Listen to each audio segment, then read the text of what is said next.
the Around the NFL podcast.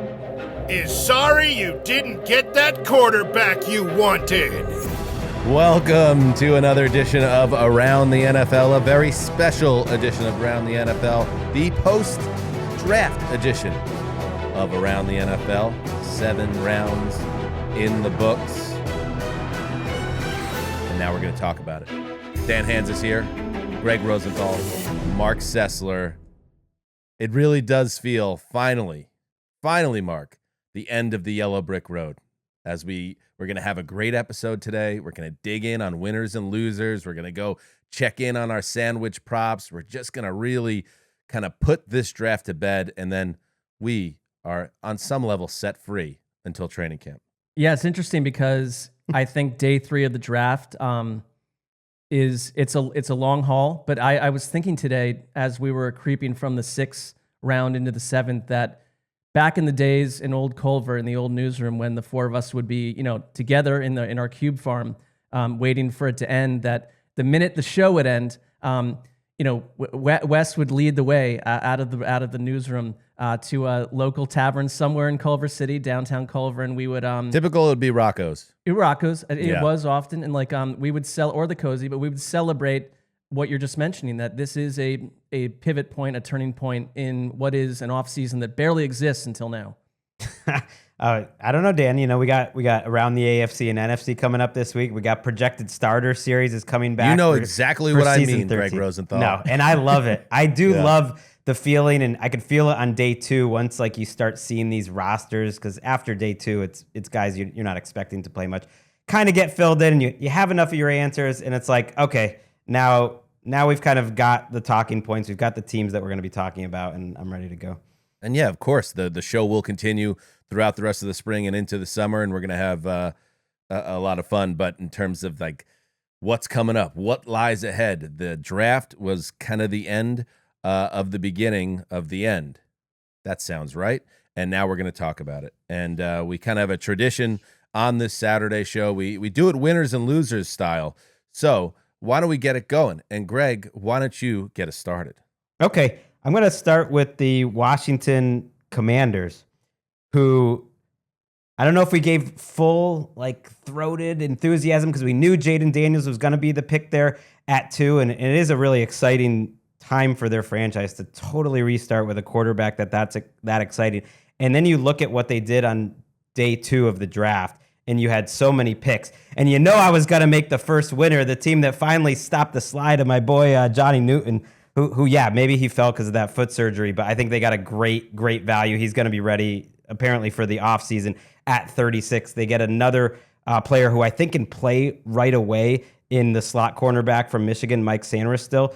And again, it's a reminder they loaded up on draft picks. I'm not going to pretend I have a ton of hot takes for their other 3rd and 4th round picks. They get a blocking tight end in the 2nd round, but a bunch of day 2 picks. And you remember, they gave up Chase Young. They gave up Montez Sweat. Their owner, Josh Harris, kind of stepped in with the idea of this season with Ron Rivera is unimportant. Everything is about the future. They have a ton of day 1 and 2 picks. Jaden Daniels is going to be exciting. I love these 2nd round picks, and it's just a lot of young guys. It's a nice start, and I think the idea that they had of trading Sweat and Young, it made sense for that team ultimately, and they're going to bear the fruits of it after this draft. I love that you went here first. I'm totally with you, and Marc Sessler still the nickelback. Nick Saban called him pound for pound the best football player in the entire draft. I mean, and that's not someone that's going to heap false praise on someone. They got Newton. It definitely comes down to how Jaden Daniels winds up. But I thought it was a big victory for Adam Peters, the GM, too, because this is a team that's been in chaos and in the abyss for a long time. And he did a number of interviews. He was willing to go on with Bill Belichick and friends on ESPN and others beyond that. And I thought he laid out the plan well. You get a sense, because I think when you're a fan, we're in a savvier time where you want to know that your GM is not a head case, and he came across as someone with a clear direction, and that's something this team's been missing for a long time. They feel like a completely different team. I think when you come out of the offseason process, whether it's free agency and the draft, and you feel like, wait a minute, this is a completely different experience, that's a victory, at least emotionally for now. Took a 3rd round guard, by the way, but the offensive line still needs some work. So it's a shaky offensive line, and Cliff Kingsbury is your OC. That's the only concerns, but otherwise it's exciting. Those are pretty big concerns. I think it's good that you added that part of it, but I agree with what you said. In fact, the Commanders were going to be my first choice as well, and I was going to then mention Adam Peters because he does also benefit from, we all get sometimes lucky or unlucky in life with timing. He's absolutely a benefactor of some fortuitous timing, and when he gets to the Washington football team, post Dan Snyder, post that messy transition Rivera year, and now they can really start this thing up, and it does feel like such a fresh start for the organization. Daniels, the way it all worked out, they feel very excited about him. Maybe it was a little sloppy that week leading up to the draft, but it already feels like an ancient story now about the way they handled the visits near the end. Now he's their quarterback. Newton is a highly regarded guy as a second-round pick. They are a team that they're going to be worth watching now. There's been a few teams in the league that have been very hard to watch for many years in a row. And this draft, you come out of it, and the Commanders are one of those teams where like, okay, this is going to be fun now. Well, there's a reason when we do our draft on Thursday for games each Sunday, why you're not going to avoid the Commanders. And credit to Peters and the organization and Josh Harris, who I don't think is going to walk into any restaurant and take someone else's hat off and tell them what for. I mean, that guy seems to have his act together as well. So good job by the Commanders. Good job, fans. This could be an exciting era for the team about to commence. Yeah, I mean, I think the other team that you'd mentioned, Dan, when you talk about like snooze fest for years in a row that you just simply avoid unless they were playing like a sexy operation on the other side. The Bears, I mean, they've been a problematic watch for so long, and like I think I was thinking about like when you go to Pro Football Reference and you look at like a draft from 4 or 5 years ago, and it's like either the name is highlighted in bold because they're still active, or it's not because they're not playing football anymore. And I really don't care what happened. They didn't have a lot of picks in this draft, but if you get to a point a couple years from now that Caleb Williams and Rome Odunze are still operating for Chicago and doing what you hope they're doing, this is a completely different team. And they have just as much as Washington, but over the course of 2 off seasons, are completely transformed. And I think Caleb Williams is a big winner because there were these floating questions about the millennial nature of him and all this stuff that I think is garbage that he put to bed, I think, with his own personality. He did a great job right when he was drafted. He seems so proud to be a quarterback for the Chicago Bears. That's been a long time coming. And you found this wide receiver at number 9 that was like, this is ideal. And so I think the combination of them, but the rest of the roster, Matt Eberflus was a largely anonymous coach two off seasons ago.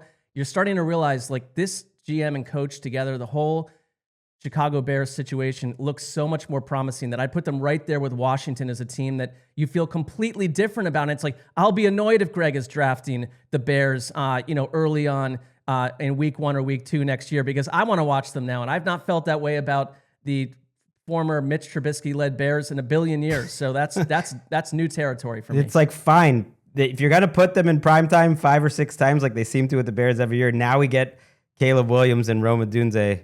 I'm with you. I also like that they had this 3rd-round tackle that, like, a lot of times players say I was a fan with the team growing up. I was always a fan. It's like now in the age of Twitter, you can go and see it. His name is Kieran Amagadje, a tackle from Yale, and they found his tweets just railing the play calling from like 4 years ago, saying, I love watching both our tackles get beat at the same time as like Nick Foles got rocked. Our leading rusher is a linebacker for 11 yards. Make the pain stop, please. How come no one can call plays on this team? I just love like seeing like now a player on the team can see if he wants to complain about the play calling. But I like their play caller. I like Shane Waldron.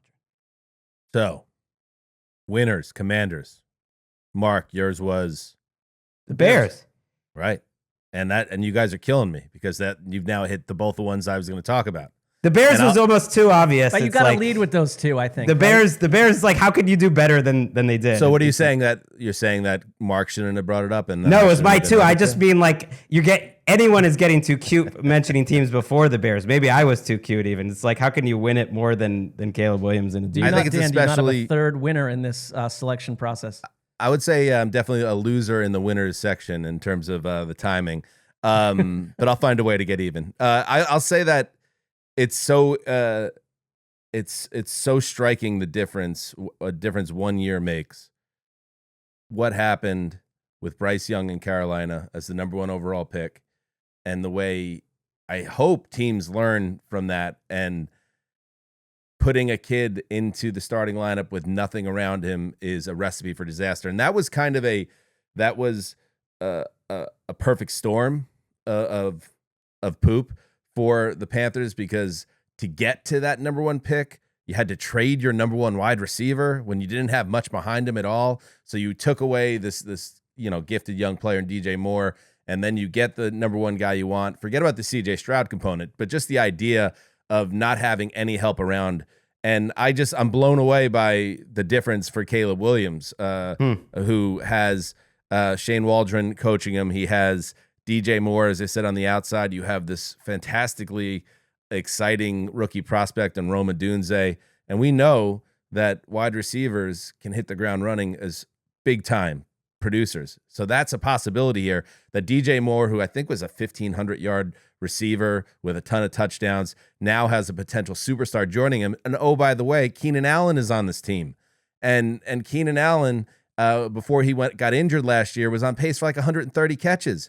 So that's how you do it. I mean, they'll have to block for him, obviously, and the running game will have to do its work, but he is so set up well. And I should mention DeAndre Swift also was added to this team, and that's a guy who can make plays out of the backfield as a pass receiver too. So, I think from number 1 overall pick, like, confidence in a player hitting the ground running, when you combine his pedigree and what we think that this player is, Caleb Williams, now with what he's joining, the Bears can instantly be a threat in the NFC, and that's an exciting thought, I know, for Bears fans. Maybe the best division in football now. And that Packers Bears game, I mean, that could be like Sunday night week 1, I feel like. Let's flip it over to losers, and I'll start with the Dallas Cowboys. It's been a tough offseason for the Dallas Cowboys, and I thought there was a chance here that they would hit on the draft in a way that was exciting, and it doesn't really matter if it's buzzy. Ultimately, the guys that they pick have to play, like Tyler Guyton, their offensive tackle out of Oklahoma. They take an edge rusher, Marshawn Nealand, out of Western Michigan with their 2nd-round pick. They take another lineman, Cooper Beebe, with their 3rd-round pick. But there is a significant lack of sizzle here around the Dallas Cowboys, and a team that needed to find a way to get better this offseason, and I just don't see it. And then you have these, I don't know, I think it's fair to say, if you're a Cowboys fan, that you're a little bit nervous about Jerry Jones as we enter these next years going ahead. As he's an aging owner, and they are obviously, he has a huge voice in that room. The press conference heading into round 2 for a team that was desperate for running back help. Let's listen to Jerry Jones here when he talks about a running back prospect, and does not do it after they take the prospect. They do it before. I was curious if you could give some kind of assessment about Jonathan Brooks as an NFL prospect and how his recovery is coming from ACL surgery. In my 30 years, I thought it was the best interview that I've ever interviewed with a player. He's outstanding, and he's just outstanding. And he's a great football player. We got him high, and he's a good player. Show him the board. Well, I got it out here. I'm sorry, who is on the far right on that dais? I had the same question. That's Will McClay, their personnel director. Okay, great. So that's important. If you play the rest of that clip, I'll just tell you, Stephen Jones is next to him, Jerry's son, who literally elbows him and says, hey, show him the whole board while you're at it.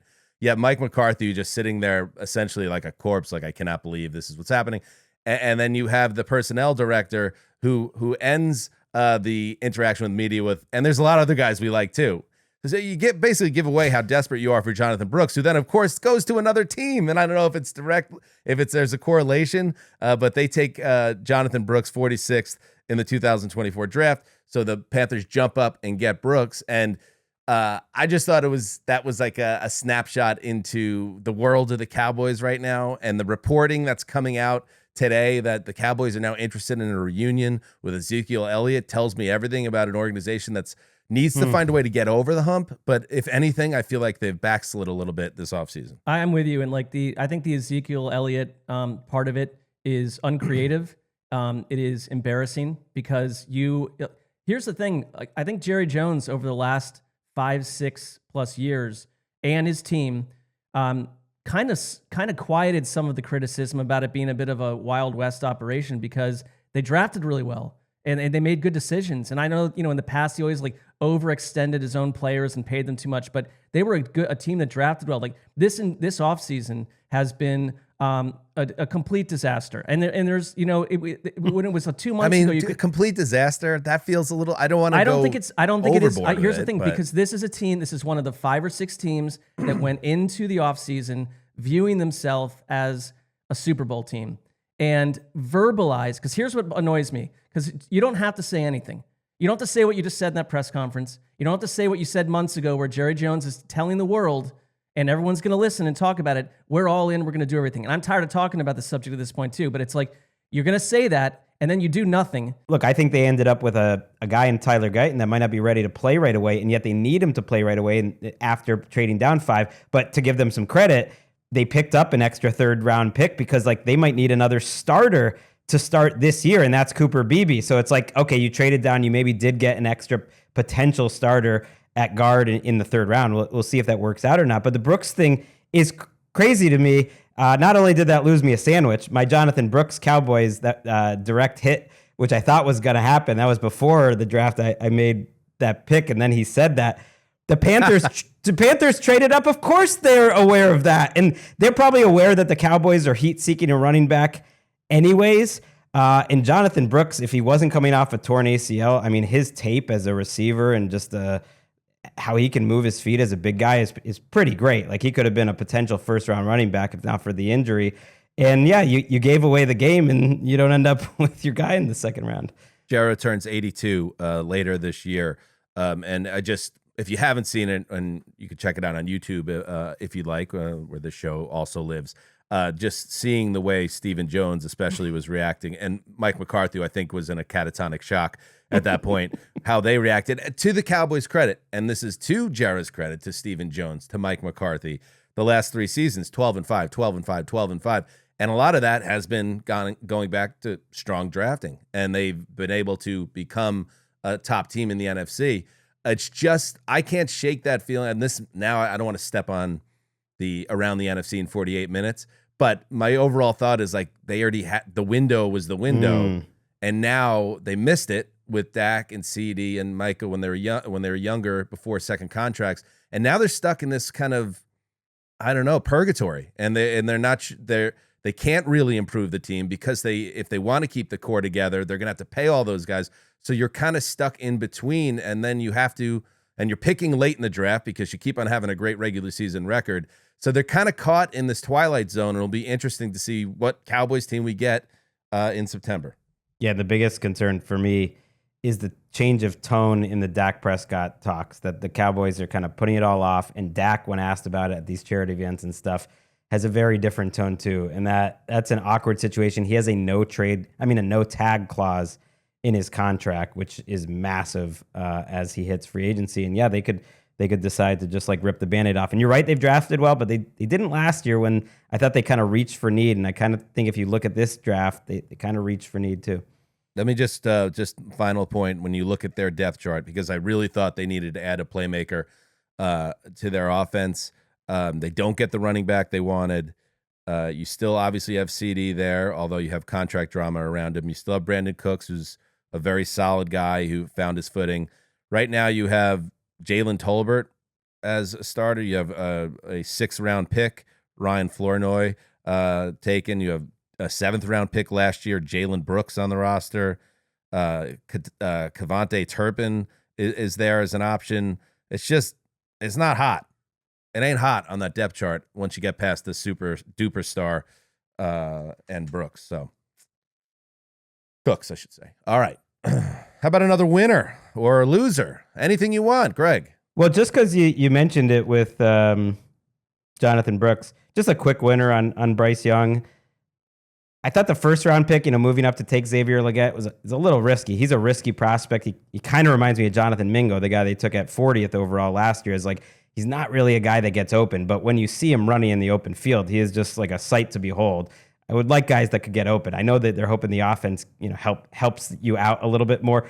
But then in the second round, you get the best running back in the class with Jonathan Brooks. You get a tight end in Jatavian Sanders. You spent all that money in the offseason on the offensive line, just like an exorbitant amount of money. It's like, okay, we're trying here. Like, they went into this draft trying to help Bryce Young out as much as they could. Jatavian Sanders is a pretty explosive tight end. Maybe it takes him a year to get ready. But like, okay, 3 more offensive pieces. We spent much on the line. It's like, at least they're trying. Go Bryce Young. Don't give up. I'm with you. I thought they had a good draft, and I mean I think it makes sense because we saw the Bills do this with Josh Allen in a hurry, and this was the Kyle Shanahan thing wherever he went, was like amass weapons and get your kind of offense together quickly. And I like what they've done for Bryce Young this offseason. There's some question marks about parts of it, but it is wholly better than where it was a year ago. Yeah. And it's like you're going to get a better read because I don't give him a total mulligan for last season, but it's just kind of hard to assess who the player is going forward based on that, a total mess of a campaign where the coach is getting fired. You're already on your second. I like the idea of you're bringing a quarterback in Canales, a guy that's saved 2 quarterbacks in a row. That's a good fit. And then they're putting him in a position where we can assess what Bryce Young is. And then you got to make a hard decision if he's not improved. All right. Give us another one, Mark. So I'll give you a winner with a loser folded inside of it. I thought the Bengals Delicious. had a good draft, and it maybe you don't love all of it because I know we're communicating and we're hearing from the Westling brothers, and they seem kind of hot and cold with certain stuff. But like, if you get the right version, They weren't big on Amarius Mims, which I Right. thought was a shot worth taking at the spot they did. I'm with you. That's the thing. I think if you get like the upside, and I think they trust that they can do that, then that's a good pick. All right, let's take a break, and we'll do some more winners and losers. Just getting warmed up here. We'll be right back. Welcome back. We're going to do some winners and losers coming up in this second segment. What was that? Why are you talking so fast? I don't know. Why are you rotating in the chair, too? You were giving a little audio fantasia there for us. I like that. I don't know what Fantasia means, but I love it. Welcome back, everybody. We are going to get back into winners and losers, and we are, let's talk about a guy that's, he's been in our life for a while now. And he's always struck me as a unique individual. And it's hard to really put your finger on it, what it is that makes him such a unique individual. What makes Chris Ballard tick, Indianapolis Colts general manager, since 2017. I guess I will say that it's good to have a Chris Ballard in the league because he is going to come at you and he's going to surprise you sometimes. Sometimes will be by the way he looks, like he's growing his hair out, like 2011 era Tom Cruise right now, like Tom Cruise Scientology video leaks era hair. Or 2011 Tom Brady. I feel like he's back. That, which is by far my least favorite Tom Brady hair era. That one threw me for a loop. But anyway, with Ballard, it's like, okay, you're always going to keep us on our toes. And with that said, he kept the entire media on their toes when he sat down after the Friday drafting of a wide receiver, Adonai Mitchell, who is a very talented player who I guess fell down or fell off some draft boards because of reports. This is important.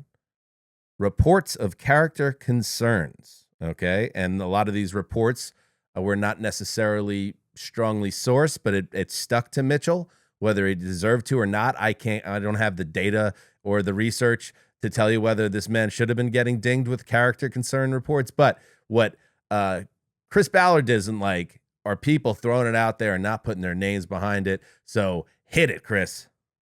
I don't know. I mean, I read some of the bullshit that was said on TV. I mean, just the typical, excuse my language, our typical league, unnamed sources, bad interview. That's such bullshit. I mean, it is. It's bullshit. Like, put your name on it. I'm tired of, we tear these young men down. These are 21, 22 young men. And if people out there can tell me they're perfect in their lives, it's crap. It's crap. This is a good kid. And, for those reports to come out, like, I said it last year, it's bullshit. I'm sorry. I apologize for the language. I don't, but I do.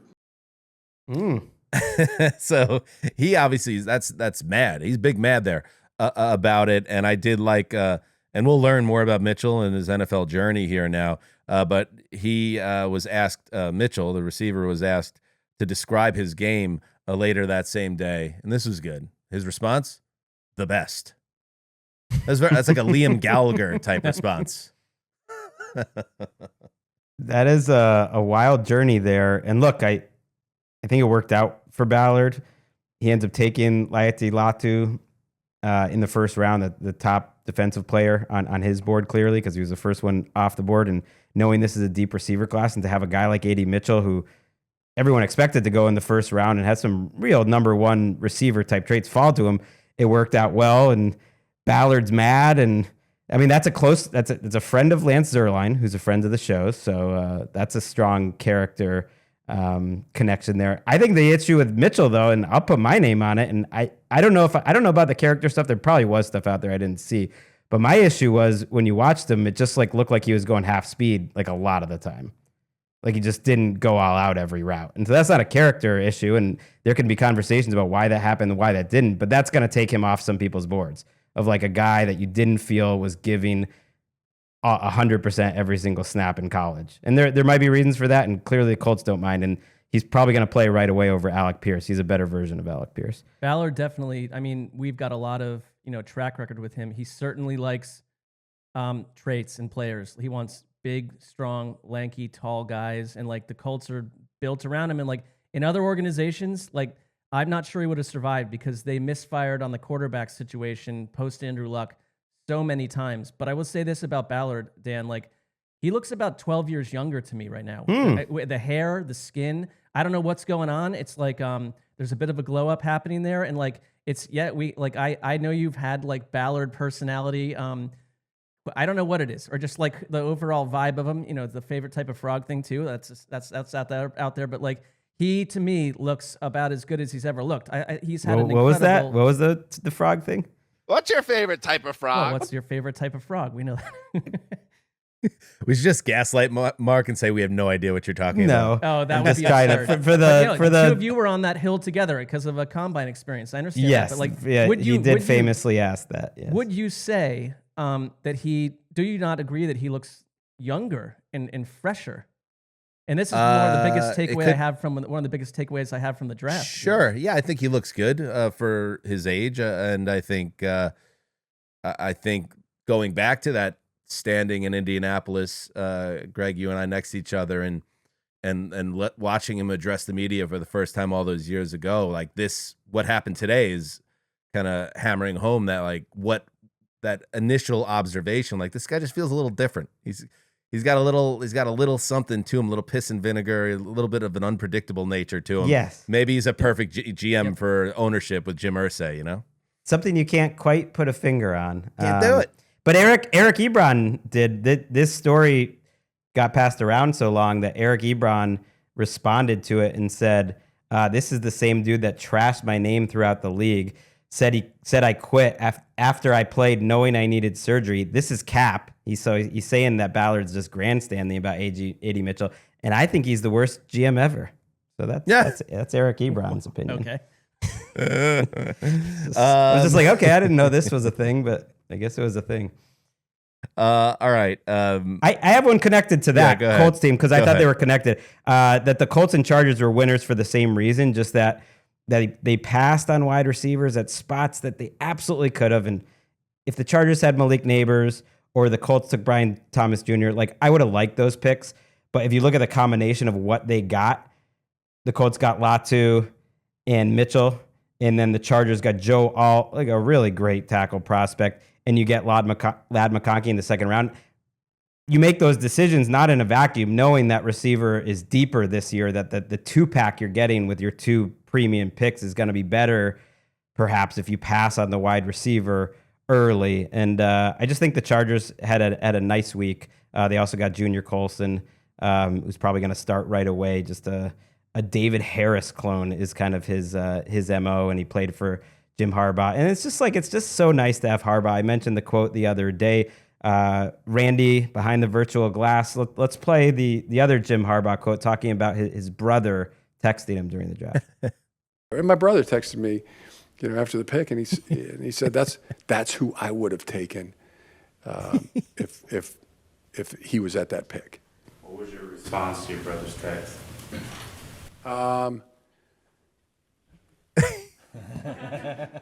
Checking the phone. Let's see. Checking the phone. Oh, I haven't texted him back yet. What would be an appropriate response there?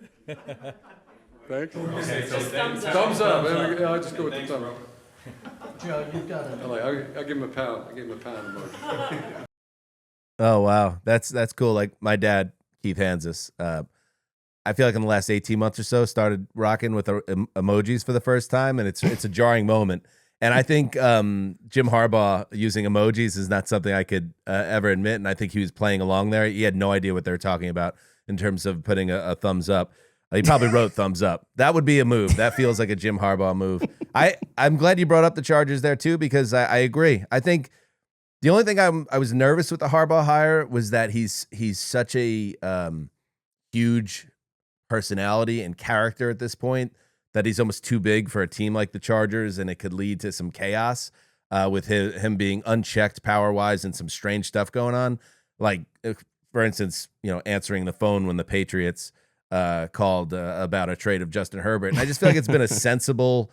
I know it was a little dicey there in free agency when they essentially dumped their top two wide receivers, but that's also there's a logic behind that. Those are 30-something receivers with injury histories, and to take the best offensive lineman prospect in a couple of years, number one, McConkey feels like a very Jim Harbaugh guy, and and as much as we all can argue about Justin Herbert, about at what level and how special truly is Herbert entering year 5, like give him weapons and give him stability and give him a good offensive line, and you're going to get some real hard answers. So I think the Chargers are set up well here. Yeah, it's kind of like we talked about the Commanders and the Bears feeling different to us. And the Chargers, to me, year after year, like no matter who was in charge, seemed to be snake bit by the same football god, ill luck and misfortunes. They just seem the same to me always. And it's like they feel very different to me now. And I think like Lad McConkey, and we've talked about him a little bit before on the show. Justin Herbert's going to love him. And I think that Alt is an absolute home run pick. So it's like the Chargers, to me, there's some different energy. And I think the Harbaugh thing is not just, a bunch of headlines and a bunch of personality. Like there's a real plan here. And I identified him as like an aging man who very often like sees a text I enjoy, kind of look at it, laugh, but I'm in the middle of something, and then I completely forget to ever respond. And then I just figure, well, I guess don't ever respond. It's fine. People, they're going to have to understand it. It's a totally different vibe with the Chargers, though. Jim Harbaugh, and we got to get to this at some point in the offseason, is living in an RV park next to Gregg Roman. I mean, that is it's amazing content. And the Chargers have built out some content. I think we discussed it actually when you were on vacation. Yeah, we did bring that up, but that doesn't mean that we can't dig deeper into that topic. I have a winner that I'm like a little hesitant or flat out kind of scared to bring up on this show. I don't know if I should or not, but it's up to you guys. Please. I mean, now you have to. I mean, I know it's a little on the nose, but if you're the Eagles and you get Quinyon Mitchell falls to you. But we already did this. I preemptively named them winners on Wednesday. Okay. But there's more to it, I would say. I think that, like, for instance, some of their other picks, like Will Shipley is a very interesting running back. Like Cooper DeJean, who I think is a loser in terms of money because I had him going like at 20 and a lot of people had him going in the 20s. but he falls to the second round. He goes at 40, but it's a great landing spot. So he's kind of a winner. It's kind of if you ever like were younger and you took a job that felt better to you, that had a little bit less money attached to it, and you made a good decision. On top of that, like they re-signed AJ Brown. We talked about that, but Jeremiah Trotter is the we've mentioned that. We'll get the into that, Sessler move of the draft. But it's like they didn't trade up to get stuff that they had to overspend for. Quality fell to them, so there's some luck there. It's not all Howie Roseman is a demigod from a different part of the solar system, but it's like luck, but smart decision making. They got better. Like their secondary quietly needed a lot of work, I thought, and like they addressed it, and so it was just a very solid draft for the Eagles, where you're walking away thinking like this was a chaotic end of the last season, but we've kind of reset the board to some degree at this point. There's two conversations, and they're separate conversations.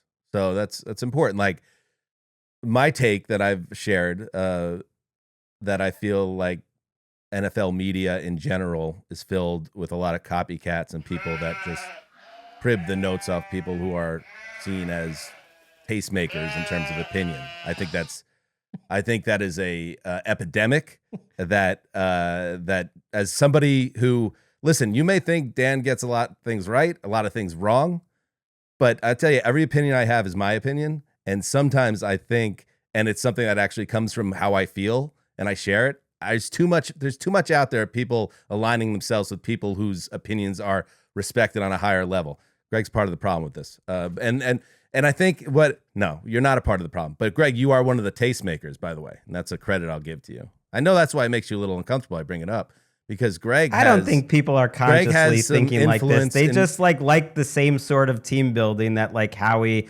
is into. We've been honking about the Eagles since 2017. But Gregg, Dan is right about that. There is a Howie hero worship element that, like, yes. I'm not even on Twitter. I don't. And tweet, you but are. I do check it out once in a while, and I think Dan has got a point there. And you have a platform, Gregg, within the football cognoscenti, and you're not alone. And there are other people that think Howie and his team are really sharp, and so that's part one of this. Now, part two is a theory I have, and I think why this keeps happening every year.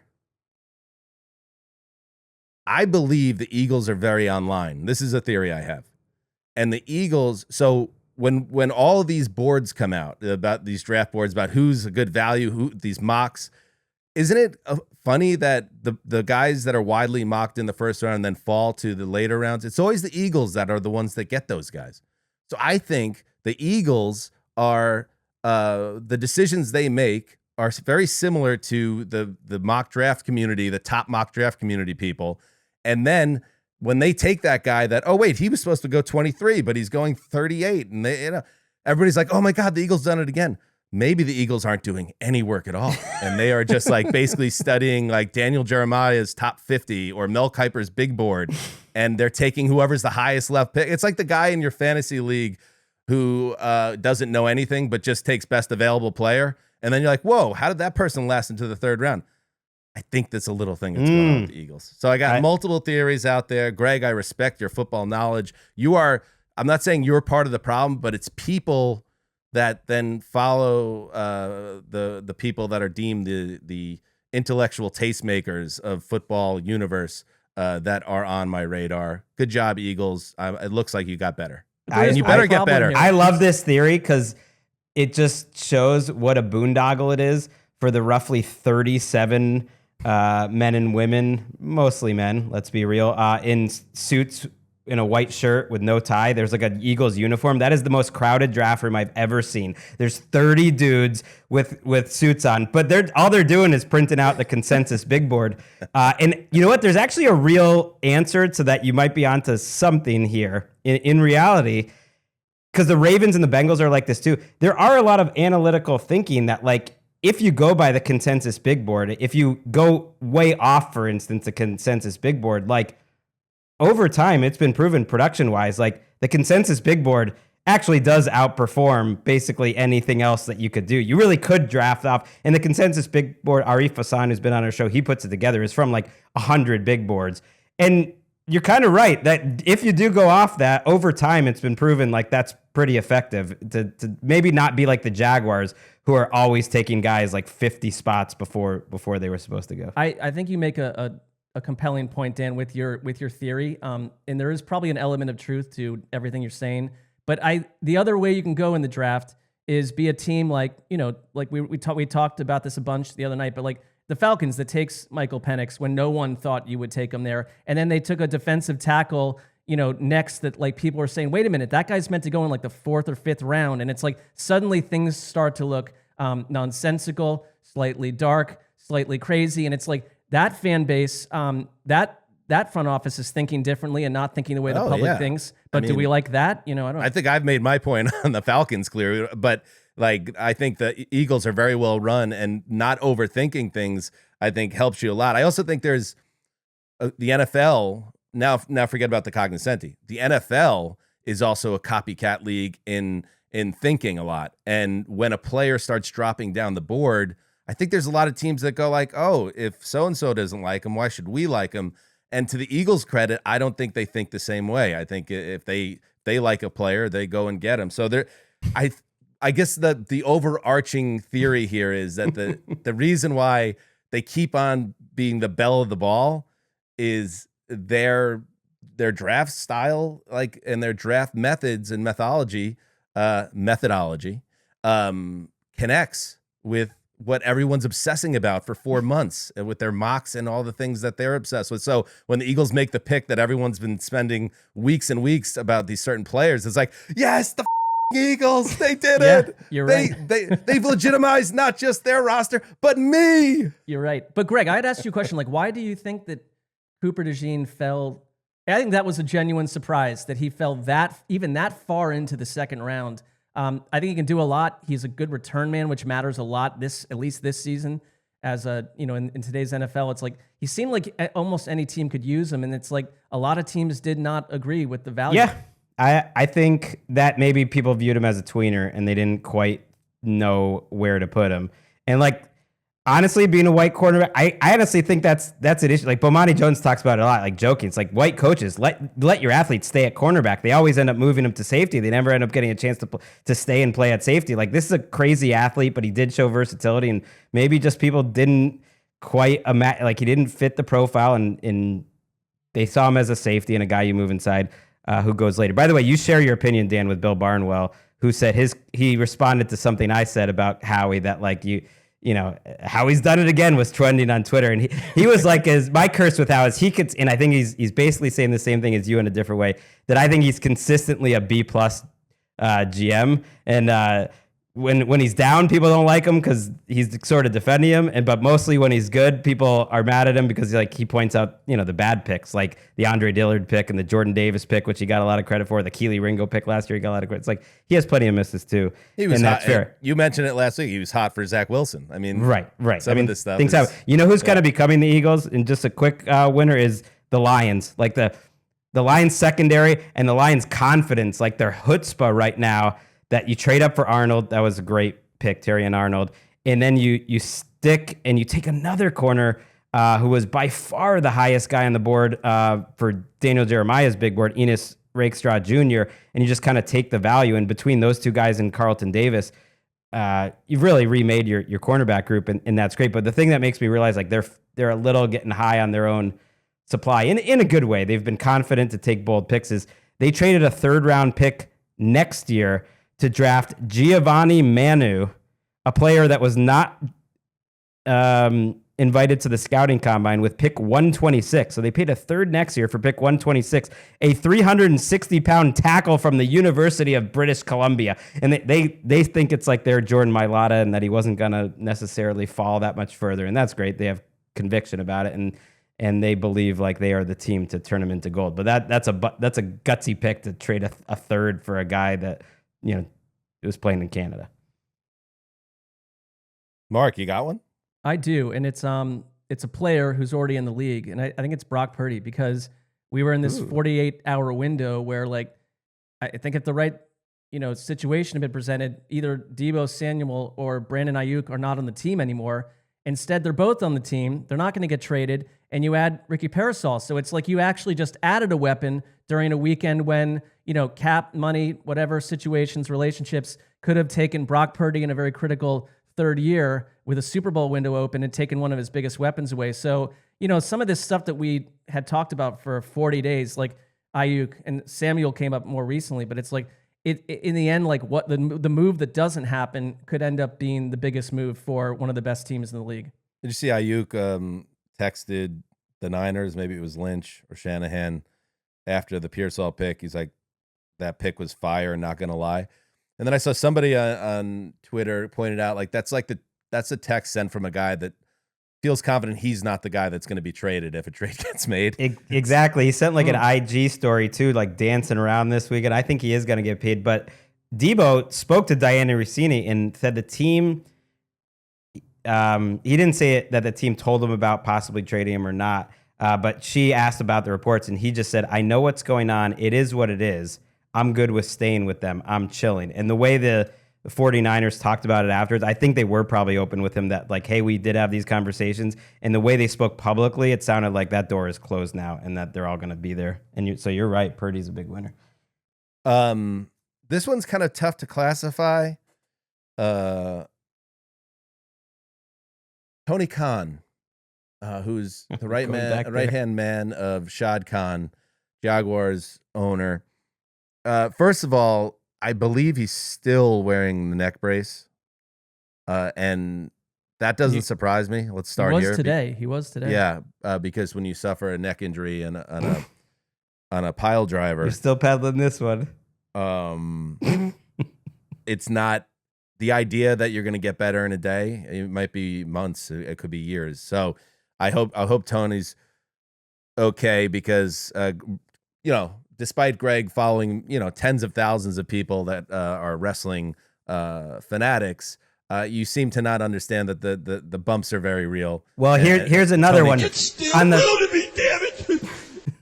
On the Pat McAfee show, he was getting on Tony Khan. He said, if you're going to wear the neck brace and sell it, stop moving your neck around and walking around as if you're not injured at all. Like while he's wearing the neck brace, Tony Khan's just looking around and having a normal day. So Pat McAfee, a wrestling, enthusiast, employee, was saying you got to sell the neck brace better. See, this is when, and I was just throwing you flowers, Gregg, for saying that you are part of the Illuminati of the NFL media sphere. But now I'm going to have to give it to you a little bit the other way. You're coming off a little uninformed because Tony Khan is with, I believe, the AEW, which is a upstart. I know it. I know they're rival things, but it doesn't change the point. And let me throw it to our own network. This was wild. Mike Garafolo and Steve Weish with Tony Khan talking about all matters of not really Jaguars, just kind of Tony Khan, which is part of my greater point. Let's listen in. And we're up against a really evil juggernaut. WWE is our competitor. That's who we're facing. AEW, like the Pepsi of pro wrestling. WWE's like the Harvey Weinstein of pro wrestling. And I'm really proud of what we do down here. All right. All right, Tony. We're gonna hold on real quick. What's the prognosis? What are the doctors telling you? Well, to be honest, I think you're going to have to tune in to AEW to find out what they have to say. There we go. Me. Yeah. That was Mike Garafolo and Steve Weish, our friends with him. Steve Weish, so uncomfortable in that moment. Anytime I don't think Harvey Weinstein's name has ever been uttered on NFL Network in any capacity. So you see on live television, Steve, the bells going off there. So yeah, Pat McAfee is paid by Vince McMahon. So I'm just saying, like, obviously he's going to be critical of Tony Khan and not try to legitimize his injury, which seems very possible. That I think it was good scouting when I watched Tony just chilling there. Thank you, sir.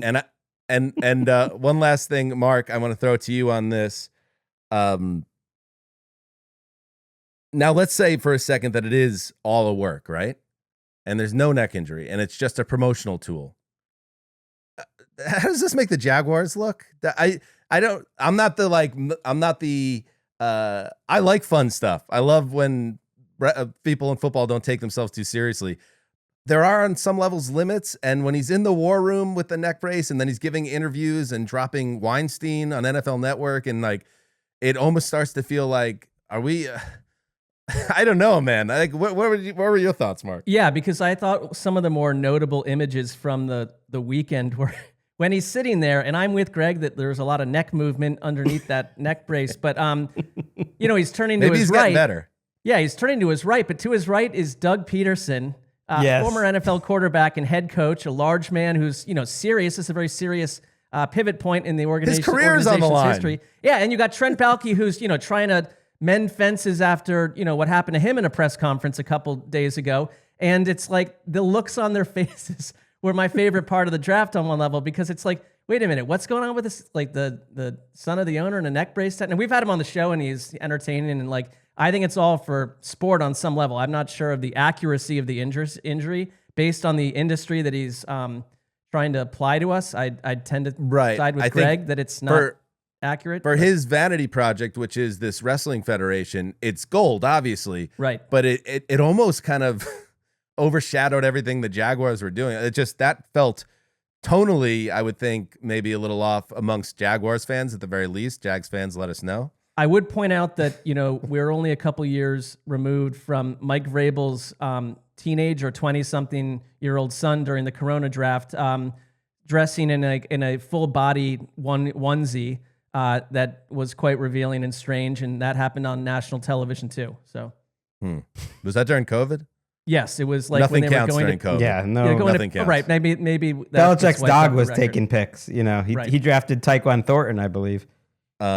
I have one last loser, and then I'm going to throw it to you guys for your last ones, and then we got to get to our sandwich props. Oh my god! And this one's so quite many. serious. We were just having a little bit of fun, but this is serious. I feel weird even saying it because I've been, a vociferous defender of this individual, which a lot of people have found ironic. But so it's going to be misleading at first or seem that way. Bill Belichick was a loser, and I don't like it. I don't like anything about it, because I think that you guys did this to him. And I point to everyone. You put him on a television set this weekend with a fake Mel Kiper. You have him asking Adam Peters questions about his day 2 draft plans. Like, ask Bill Belichick, so what do you think you're going to do tomorrow? You want to tell us? The exact type of inane, insipid queries that Belichick would dismiss in his heyday. I believe this is crass. This is beneath him. This is tragic theater, is what it is. Is this what you meant when you said the greatest coach of all time needs to take a year off to better understand the modern game? Does this tap dancing entertain you? Because I see a legendary figure in our game debasing himself at the altar of lazy groupthink. Stay in the picture, they say. Show a different side of yourself. Smile. Or else, imagine putting Vince Lombardi through these same paces. Imagine asking Bear Bryant to sing for his supper. Shame on you. Shame on all of you. That's it. I mean, I love what you said there, but But you didn't. On Saturday morning, I went back and watched about 2.5, 3 hours of that Belichick performance, and you are right that it was a bit of, there were a lot of antics on that set, and at times he seemed a little disembodied from it. But I thought in a different way it helped Bill Belichick because he was awesome in his analysis, and I thought he looked up to Pat McAfee and gave McAfee his correct spot on that show, doing it for the first time. And so I see where you're coming from, but I thought Belichick kind of shone. He shone bright. I thought he did a wonderful job in a tough setting, though, because it was weird to have Belichick sit there and have to it's not unlike, a young boy in a neck brace with the coach 2 feet away. It was like he's having to deal with the second best Mel Kiper parroter out there on the scene. So it was Yeah, let's that was be real, strange, but- Are you referring to Frank Caliendo as number one? Well, I think Joey does the best Mel Kiper for my money. I love Joey Molinaro, I think his last name is, but he's Oh, incredible. wow. You called him by his first name alone. That was pretty good. Well, he does all sorts of stuff, but he's Nice. In a way, Mel Kiper's a winner. You're on your own network, and people are trying to do impressions of you on your own network. I thought that was kind of like a Mel Kiper fanboy session. Go ahead. We're a show that appreciates the lighter side of the game. We can get a little wacky. The fact that Belichick could do that, I think it's great. And look, those breakdowns were serious. No other broadcast is going to let Bill Belichick just go for 3.5 minutes on every prospect. I've been trained to watch these broadcasts and just TV in general, that like once he got through about 45 seconds to a minute of it, I was like, oh wow, this is going on a while. And it's going on and going on. But it was cool. It's cool to hear Belichick. Like if you were dorky enough to just want to hear him dive deep on all these players, like they gave him the runway to do it. I'm sure they gave him a massive bag of cash, so I don't feel bad for him. He seemed to be having fun. And there was some bad, let's call it for what it is. Not every editorial decision we've ever made has worked. Not every bit we've ever made is great. Like the fake Mel Kiper was a disastrous idea. It's just like, it's not good. It's not funny.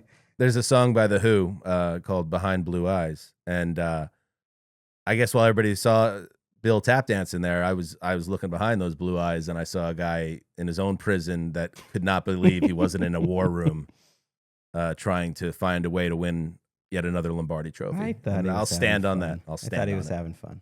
I'll stand on it. All right, guys, what do you got before we move on? I have so much. I'm going to go speed I'll stand round. on it. I'm going to go speed round. Winner's speed round. And I'm going to do a loser's speed round too after Mark. I don't care. Singing for his supper.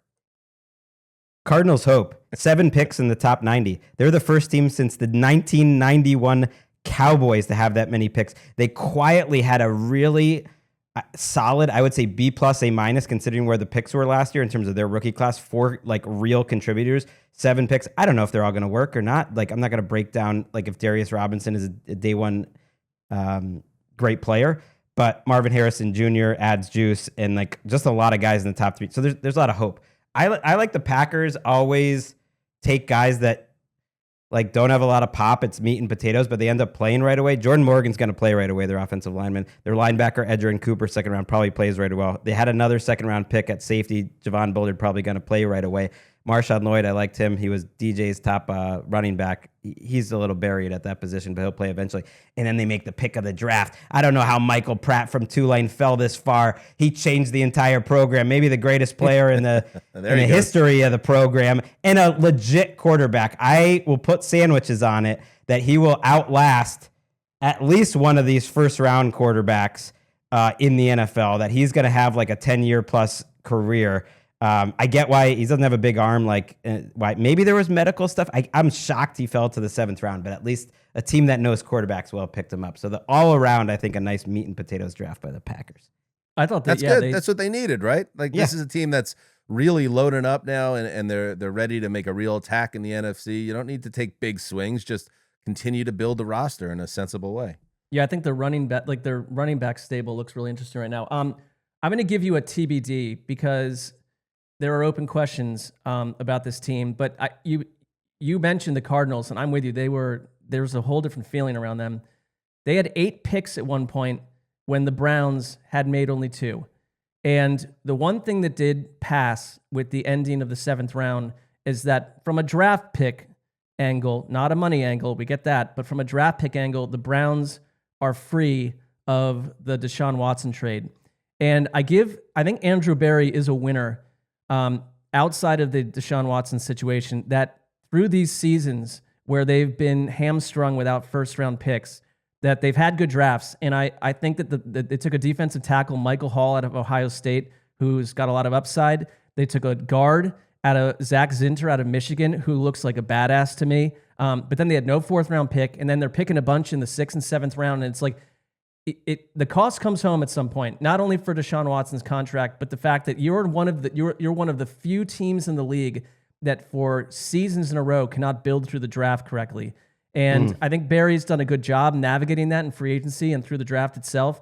But I still wonder if this is one of the biggest mistakes an organization that has a lot of mistakes on its resume has ever made. And a lot has to happen this season with that quarterback for people to feel differently about him. There's some weird stuff going on with the whole experience. But from a draft angle, it's not fun to follow a team that has nothing going on in the draft. And the reason for it isn't because of something that you can really get behind. Well, especially on a weekend where you're watching like the Steelers. I think they've added a lot of good draft picks over they sneaky had a great draft last year. They added 2 offensive linemen early, 2 that I happen to like higher than others. They take Peyton Wilson, this linebacker, and Roman Wilson, like another good mid-round. It's like you're watching the other guys in your division add, quality players. While the Browns have been sitting it out for a couple of years. Correct. It's over though. Here's the good news: at least from this portion of the NFL calendar, it's over. The draft compensation now is all rolled through with the Texans and Browns. Now you just have the quite messy issue of Deshaun Watson himself, who is entering year 3 now. And the idea was we were going to be able to stomach these couple drafts of just being wiped out because we got this guy that was going to be warts and all a franchise star at quarterback. And he hasn't been. He's been an injury-riddled mess, and he's been inconsistent when he's been on the field. So, yeah, I think where things stand right now, if things don't change, I think it becomes the worst trade of all time. And he's off to a huge head start. The Browns are in that race. All right. One more speed round here. Yes. Winner, Drake May. Next 5 picks after him were all offense. They didn't mess around, including 2 receivers. Jalen I love Pope. when teams do that. Yeah. One of my favorite draft tropes, team that needs, doesn't actually do the best player available. They just say, we are only drafting one side of the ball. It's a little dunderheaded, but also I love it. It makes sense as well. Yeah, Gerard Mayo was like, we feel pretty good about our defense. So they added receivers and they added offensive linemen. The Rams are just like a tougher team. They add your guy Blake Corum in terms of in the running game, and then they pair their first-round pick with another Florida State kind of run stopper, so it's just like better on the run on both sides of the ball. Brian Flores, sneaky winner. They've really added a lot on their defense all offseason. Like, he was kind of playing without really a full deck last year. Aiden O'Connell, winner. Somehow they didn't draft a quarterback, and I do not believe in any world where Gardner Minshew starts 17 games. So Aiden O'Connell will be back in our lives. Wouldn't surprise me if he plays quite a bit. Loser, Saints fans who have to be worried about Marshawn Lattimore getting traded again because they drafted a cornerback high, although, it was a good pick, Julian McKinstry. And then I thought the Bills taking Keon Coleman with the first pick of the second round, they just have a bunch of guys who all win over the middle of the field. Like, he looks like a slot receiver, and Kincaid is that, and Shakir is that, and Samuel's that, and that would be a good spot for OBJ. Darren Waller's chances of returning, that's a loser. They drafted a tight end. It really seems like he is going to retire. And then people who drafted Devin Achane in way too early fantasy leagues, loser, because they drafted yet another speed demon at running back, Jalen Wright in Miami. Greg, why are people drafting fantasy teams in like late April? They're crazy. These best ball leagues, I don't know. People are talking about like average draft positions. I don't know. They just can't stop doing it. I don't know what it is. Best ball leagues, I believe. I hope everything's okay with Darren Waller, because not only has he, having this moment where it looks like he's ending his NFL career. I saw a report out there that he suddenly ended his marriage. There seems to be a lot going on with Darren Waller, a guy who's had issues in his past in terms of his personal life. So looks like the Giants are ready to move on, and that was not a good trade either. All right, let's take one more break. We come back, and we're going to do some Go Get My Lunch recap. Stay right there. All right, we are back. Let's close this thing up. Let's empty out. We had some odds and ends just from the draft. There was a fan, a super fan. I feel like there's a good chance he listens to the show. Mark, if we could get his name, because our international listenership is strong. He got to announce a Panthers pick. Oh yeah, I love this. In the draft from Detroit. Let's listen to how he ended that. Guten Tag, Detroit from Germany. With the 101st pick in the 2024 NFL Draft, the Carolina Panthers select Jatavian Sanders, tight end, Texas. Keep pounding. I mean, I just love that guy. Love everything about him. Yeah, love him too. And I love that as a nice supplemental keep pounding drop for the show going forward. I also have Brandon Graham. I love teams hating each other. I love division rivals just talking ish because they have an opportunity to, and they don't care if it's going to be offensive. Here's Brandon Graham announcing a pick in Detroit. A-E-A-G-L-E-S, Eagles! And y'all already know, all day, Dallas sucks all day. Whoa. Let's go. Let's go. And I like it. I always enjoy it. And Greg, you have one as well? I do. CJ Stroud is a revelation. Incredible analysis on a live first round reaction show for Bleacher Report. It was hosted by Adam Lefko, who I got a chance to meet once. Like, great guy. Like, CJ Stroud seems like an incredible football analyst. He was breaking down like the Ricky Pearsall pick, wishing why he had it, and just explain all this stuff. But I especially liked when he was not afraid to confront another analyst on the desk there, which was Micah Parsons, talking about the best division in the league. Everyone was a playoff team. AFC North was the best division in football. Washington was argued that Washington wasn't nothing, bro. What are you talking about? That meant the Giants. The Giants either. What are you talking What do about? you mean? They lost to the Eagles. That's 2 years ago. Yeah, but I'm saying going into it. Fam, you don't know what you're talking about. Going into last year, the No NFC one North in was the argued. planet except for Micah Parsons thought the NFC East was better than the AFC North. You can't argue that. I can, bro. Oh, wow, I love it. And that was just like a snippet. That went on for about 1:45, and he just filleted him. And in Parsons' defense, he was talking about like going into last season, but he was off base, and Stroud was on point with all this stuff. You can tell how much that guy knows ball and loves ball. Well, I also think what I love about him is Micah Parsons is an incredible player, but there was like absolutely zero willingness to play ball with his comments. And it's like Stroud reminds me of like my son Colton is like a huge soccer fan and a soccer player. And if you bring the wrong take or mention the wrong player, it's just like, no, dismissed. Wrong. You're wrong. You're completely wrong. And it's just like, I love it. So I totally think he was on point. And like Big Loser, the C2 test that a year ago were telling us that, CJ Stroud didn't have the acumen or the wherewithal to lead an NFL team. It's like, check you later, test. Well, it should be noted, I haven't heard much at all about that in this draft process. Well, it lost so much, it changed to the C2 test. It was the S2 test, I believe. But, the S2. Sessler can't even remember. But you're right. No, it didn't come up one time this year. Right. It's dead. It's dead. They took a dirt nap. While we're on Sun Corner here, before we started recording today, we have the Royals, the AA Royals that my son plays on. I'm one of the coaches on the team, and we were a little shorthanded getting warmed up, so I jogged over there. It's only a block away from the house, and thank you guys for bearing with me during that. So I got the team ready for the game, and then my son Harrison was starting on the mound. So I was like, all right, I gotta watch the first half inning, and I don't know where he gets it. I can't imagine where he gets like this a maniacal competitive streak in him, but he struck out the side for starters. So good job by you, Harry, in a big spot.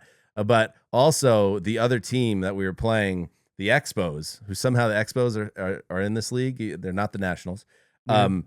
The team was chanting. They were doing a chant from the opposing dugout that went, "Pitcher, pitcher, look at me. I'm a monkey in a tree."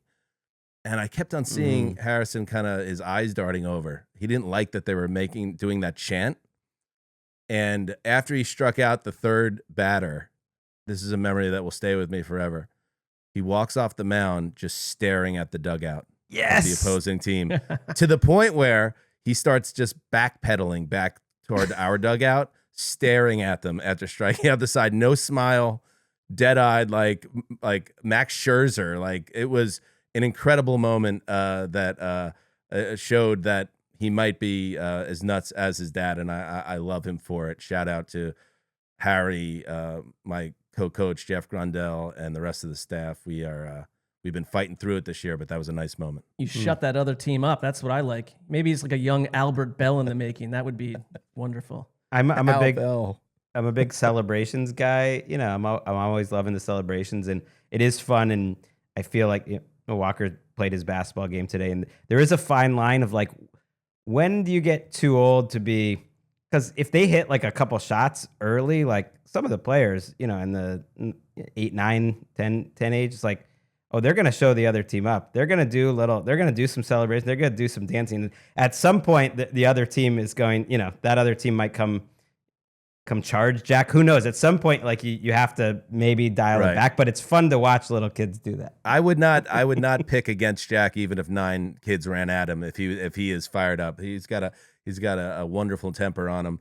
It's the one thing, a difference between when we were 8, 9, 10 and kids now, they all know how to dance. Right. Because they all like play Fortnite and stuff, and they're all like Fred Astaire now. It's absurd. So I can imagine, especially in basketball, if you hit an 18-footer and you're 10, you're going to be doing something completely elaborate. All right. Shall we turn our attention to the annual game of chance, skill, go get my lunch, you nothing burger. Pitcher, look at me. I'm a monkey in a tree. Unbelievable. All right, this year we had some success, but as usual, not a ton overall. Let's start with Marc Sessler. Mark, you did not hit on a prop this year. Let's go through them. Eagles select Jeremiah Trotter Jr. Got and that. I feel like, Mark, we tried to warn you on this. Like, you don't have to make it 2 parts. We can't give you credit for having half. This is not horseshoes. This is not hand grenades, because you also added, and the Chargers select Blake Corum, who did go to SoFi Stadium, but to the Rams. Well, I did like, I went in knowing this is hyper specific and that I would pay the price. I still felt, I'm not saying it from a sandwich angle, but when Trotter went to the Eagles, I felt good about that because it came from instinct and also a little bit of, listening to some whispers. So there you go. You deserve to be happy with yourself. That's good. You've done it 2 years in a row. Porter last year, Trotter. It's a thing, especially in like day 3 when teams are, if they're kind of stuck between son of franchise legend and Joe Blow, they're probably going to take the legend. It's just smart thinking. You just went too hard. You went too specific, but maybe next year. You didn't know Sean McVay was going to sweep in and annoy Jim Harbaugh and annoy Kyron Williams' fantasy owners next year. The Cowboys select a quarterback within the first 2 rounds. This was saucy. We took you on it. They ended up taking, I believe, a tackle and a defensive lineman, was it? Yeah. Did they take a quarterback, period? I don't think so. I don't believe so. I was kind of hoping they would be a spot for my guy Pratt in the later rounds, but didn't happen. They got Trey Lance, their quarterback of the future. Oh, my goodness. Let's see. They took Guyton, the tackle out of Oklahoma, Nealon, the edge, Cooper, Beebe, the guard. They did not take a quarterback. Yeah, they didn't take a quarterback. All right. Up next. Well, I had a third one there, I believe. A major non-sports related news story takes, quote, wholesale precedence, close quote, over the draft. There are a lot of important issues going on in the world right now. A lot of troubling stories out there. I believe the Republican presidential nominee is currently on trial, for instance. There's just stuff going on. But no, nothing seemed to pop up over the last 3 days. Nope. I think I might retire that personal flavor of like major news story overtakes what we're attempting to do with our work, because it doesn't seem to ever occur. It's gonna happen one of these years, and then you'll be sad you didn't. All right, Greg. So you went 0 for 3. Greg, you went 4 and 9 overall, according to GoGetMyLunch.org. Yeah, with all the takes and non-takes. You'd say Patriots select Drake May. Did you do this on Monday, or was this an older one? We did it on Monday, right? Yeah. No, but I mean this one. I don't remember this. Oh yeah, you said you're going to go straight forward with it. That was very chalky. In fact, only Mark took you on it. I did not take you. So you make one sandwich. Throughout the process, he was plus money, like less than 50-50 to go third. People just thought, I don't know what they thought, like that exactly to the Patriots. Even as late as Monday, it's funny that by the time we got to Wednesday, then it was totally expected. Why did I take you on that when in my own mock draft, which I, in theory believed in, had him going to the Patriots? Absurd. Yeah, that was a tough one. That's a bad beat. Also a bad beat. The owner of the Cowboys letting every team in the league know you better go get Jonathan Brooks because we're in love with him and we're going to take him in the second round of the draft. So the Cowboys select Jonathan Brooks with pick number 56. He went about 10 picks before when the Panthers traded up. Your thinking was very sound, Greg. In fact, Jera's speech monologue, while misguided, makes you look good because it tells you that that's exactly what they're thinking. However, it cost you sandwiches in a big spot, 2 sandwiches down. I think only 2 running backs got taken in the first 3 rounds. Like that was Brooks mid 2, Trey Benson went early 3, and that was it to the Cardinals. And this one, Mark, we're gonna have to kind of just dissect this one a little bit because there's elements of it that are straightforward and we're all having fun. It's just a game, and then there's some more troubling aspects to this. Okay. Jerzon Johnny Newton is selected within the first 31 picks. That was a sandwich prop that Greg put out there. He really loved this defender, and Dan and Mark took him on it, and we were kind of caught off guard by the Newton prediction. And here was an explanation from Ian Rappaport on Friday why Newton fell out of the first round.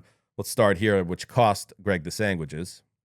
Johnny Newton considered by many to be a first-round talent. So how does a guy like that fall to the second round? Still dealing with the effects of a Jones fracture, had surgery in January. He's got any medical red flags? Got any off-the-field issues? No. Whoa. Wait a minute, though. You mentioned the Jones fracture. You and I dug in on our laptops after we did. Remember, we wanted to go do our own homework. Well, that was after that, and what is the suggestion that we take this off the board? Maybe playing fast and loose. What I'm trying to say is, first of all, it was a rainmaker too, so you're costing people money, and you're costing Susie braces. Sure, but you also threw out that prop, and when we asked you if there were any medical red flags, you told us no. So you fed us erroneous information. But I just want to say, like, that's a little bit dirty pool on top of everything else. I'd agree. But I fed you erroneous information that hurt me. I made it more likely that you wouldn't take it when I clearly was operating from a position of ignorance about his foot injury, or else I wouldn't have done the thing in the first place. I mean, you're correct to point out I was an idiot, but I was not being a devious idiot. I put myself in. You think I would have gone? That pick? I just watched the tape and I was like, this guy's a top 10 pick. When Mark and I are trying to decide whether to take you on the idea of him going top 31. Yeah. If he does have a red flag medically. Yeah. That's going to make Mark and I more confident that I see. We'll take you on the wager. Oh, I see. Yep. So when you you did take him on it, and you only after Mark and I did some research on the fly. But if we would have, as I typically do with what you say, Greg, by your word, we would have been cost sandwiches and we would have been misled. I think there's something else going on here potentially. The worst aspect to it is then you have to start to, dial back through time. This very episode to start and wonder what Greg has said about anything. It's like, do we have to go do our own research on when he picks a winner or loser? We have to go, check those facts too, Greg. So it's a troubling. This is some Kaiser Soze stuff going on here. I mean, I own up to my mistakes. This was a space. I think I knew that at some point, and somehow it was totally gone. I would not have put, little Ollie in Worcestershire in England's Christmas gift on the line if I had known about that necessarily. But I still can't believe it. And history is going to prove me right. All the NFL teams are wrong. Johnny Newton's going to have a great career. How did you let this guy go? You finished 6-6 when you factor in all the sandwiches with one right. Finally, I almost had one of the all-time sandwich weekends. Let's start with almost. First round selection order, I said I thought it would be QB, QB, QB, wide receiver, wide receiver, wide receiver, tackle. It ended up being QB, QB, QB, wide receiver, tackle, wide receiver, tackle. So it was Jim Harbaugh and the Only Chargers. one off. Yeah, one off. Not trading out of the pick and then a team, or not picking a wide receiver or a team trading in and taking a wide receiver that ultimately cost me. So I got 6 out of 7, but I had to get them all. So it cost me 2 sandwiches. I had the Chiefs trade up for a wide receiver. They indeed did do that and took, I believe, Xavier Worthy. And that trade, in my mind, I kind of saw them moving up to, the middle of the first round, or even getting really bold and moving up into the top 10. But they only moved up a few spots, but It was within the realm of the wager, and they went and they got their man. So I got 2 sandwiches there. A Pro Bowl player / All-Pro / All-PFF team player is traded prior to midnight Friday, April 26th, 2024. You know, the San Francisco 49ers stuff was very interesting, but I should have kept it open for the entire draft process. It wouldn't have mattered anyway, but nothing was done by the end of night 1. So I lost 2 sandwiches. And then at the end of our Thursday podcast, when we recapped night 1, I actually, I had one extra one. Detroit drafts a player present at the draft. I said there's no way, given the amount of people that were going to be there, the celebration, that the Lions were going to, throw it to someone's living room in Central Arkansas. And I was proven absolutely correct because they made, who they pick in that? Terrion Arnold. Terrion Arnold, and he walked, and the Lions fans went mad, and we had a great moment for everyone there, and I got 2 sandwiches there. That is an example of, people can pick apart what we get right or wrong here or there, but that is an example of you having a hand on the pulse of not only the league, but how show business works and how, this was the biggest crowd ever, live crowd ever. Detroit can own that. And there's no way you disappoint the biggest crowd ever. And you were absolutely correct about that. And well done. That was pretty savvy. And they needed a little luck for Arnold to drop down. I guess they could have taken Darius Robinson. My guess is by the time they traded up for that pick, I think there were only 2 players left, him and Darius Robinson. But maybe they just would have, just for showman's sake, taken Robinson no matter what. That is an impressive 2-pack of ones you got right there, Dan. I went 9-4. You are the winner. I went. You 9-4. are the winner. Ayuk could have helped you out. There was one trade. Trades kind of were the loser. We talked so much about trades leading up to the draft, and nothing happened. But your Jets traded Jonathan Franklin Myers to the Broncos for a future 6. So that was the only veteran trade I can think of. And Nick Fortier, who does awesome work on gogetmylunch.org, which is a living document of the history of this podcast in many ways, has changed some of the layout to the all-time standings and clarified it a bit. And I don't know if these standings are updated, the all-time standings, Greg, but I am now 5 games clear of you in the win column, 235 and 205 all-time, 53.41%. You're second at 52.51%, 230 and 208. Wes, and we miss Wes always, especially on weekends like this. He finished 163 and 155, so he finished 51.26%. And Mark, you are at 196 and 225. You're sitting at 46.56%. I mean, okay, but I think if we were to track why that's happening to me on some level, I always have to parse this, but I never took anyone on sandwiches early on in this, and that's bad strategy. That's on me. And then some of mine are just, you're shooting for the moon. To be fair, in this particular edition, you came in last. Yeah. I think I've almost regularly come in last, and I think you'd have to question my overall team building and strategy. I'm not above that. And I'll just do, this will be a nice roll call as we wrap up another season in a lot of ways of around the NFL. Here are the guest pickers through the years. There, by the way, Eric Roberts, who's correct, he's 3-0 in ETP, and he doesn't want to pick because he doesn't want to mess with his perfect record. But he's not the only perfect record. Lakeisha Wessling, the wonderful, beautiful Lakeisha, wife of Chris, 5-0 all time. Did anybody know? 5-0 lifetime. Here are the other names who have made sandwich props through the years, and people that go back all the way to 2013 with us know all these names. Lakeisha, Roberts, Cynthia Freeland, Patra, the Irishman, Connie Fox, and even 25 and 25 all time in the sandwich props. Connor Orr, Handsome Hank, Kyle Brandt is 3-3 in the sandwich props.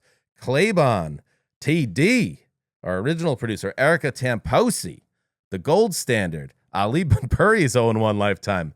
Kevin Danger Hanzus, my brother, 0-1 lifetime. Spice Rack, Z Drizzle, Zach Dressler. I loved Zach. If you know, you know. Gravedigger went 0-7. And Sidney Carlson The great, iconic La Sid, 0-9 lifetime. We might have to get her out of Utah just to get one right, to get her off the schneid. I mean, 0-7 is and 0-9 is somehow better than 1-13 from the gold standard. 1-13 is just a preposterous record. Had lunch with the gold standard recently. Good guy, good buddy. Love that dude too. We've been very lucky to work with great people. Speaking of which, you might have heard or read that Andrew Siciliano is no longer with NFL Media, which is a major loss for the company. And whatever comes next for Andrew, that company gets better, while our company didn't. Shout out to Andrew, and hope to see him in Hermosa Beach in the near future. James Palmer also, who's been on the show, and he'll no longer be with the company, and bigger and brighter things ahead for him as well. It's been a long year. It's been at times a difficult year for NFL Media, but those are two names we wanted to mention on the show because they were obviously huge contributors to what we did. I think also, like, any fan out there has logged hours watching both of those gentlemen, and Andrew on, every type of football show there is all season long. And a lot of times you're wondering, like, who are these media people? Are they good people behind the scenes? Are they quality people? Or is it just all, the way the negative stories you hear? It's like, no, Andrew Siciliano is one of the kindest, nicest people that's ever walked through our newsroom, and literally knows everyone's name, talk to everyone, like treats everyone equal. And James Palmer, who was often not in our newsroom, but whenever you'd see him at events, like, the same goes for him. And it's like, you're losing not just incredible professionals, but high quality people. And you can't just replace these people. You don't replace them. They're not there. I've watched a lot of NFL Network over the years. Rich Eisen obviously had the massive lead of just like hours logged on NFL Network for a decade. I bet Andrew passed them at some point. That Andrew Siciliano has literally been on our air more than any person, I would guess, ever. Part of it is because of the name of our show. Remember, we changed from Around the League to Around the NFL to synchronize with the show that Andrew was hosting, Around the NFL, which lasted a year or two, and then they kind of changed the name to NFL Now. As it happens, we got our name, and he was so welcoming on that. And I told him this, and it's true. Like, there's no one I respected more at the entire company in terms of the way he does his job and what a good job he does. And you heard that echoed from so many people. He's just an awesome host, just an awesome guy. All right. Okay. So we'll be back Tuesday and Thursday. It's our Around the AFC and Around the NFC specials, and we'll hit, obviously, on every team and where they look and how they stand as they come out of free agency. And now they've come out of the draft and they head into the offseason and the programs, and then the wheel turns and turns and turns. Thank you to everybody for listening. Heed the call.